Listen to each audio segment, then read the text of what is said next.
1 გაიოს ბერს, წვდიადი ნათლით და მით უფრო დიდი ნათლით. არ ცოდნას განაქრევებენ ცოდნანი და ნით უფრო მრავალნი ცოდნანი.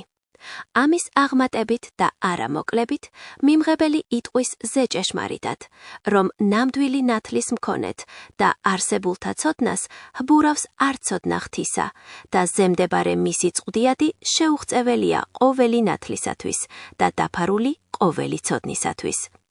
ვეთო ვინმემ იხილა ღმერთი, გაიაზრე, რაც იხილა, ის კი არ უხილავს, არამედ რაიმე მის მიერი, არსებულთაგანი. ხოლო იგი ზეგონებისა და ზეარსის ზეშთამყოფია და სრულიად არ შეიცნობა. არც ყოფნაა, არსებობს ზეარსულად და ზეგონებით შეიცნობა. უზენაესის სრული არ ცოდნა არის ცოდნა იმის შესახებ, რაც ყველა შეცნობათზე მაღლაა.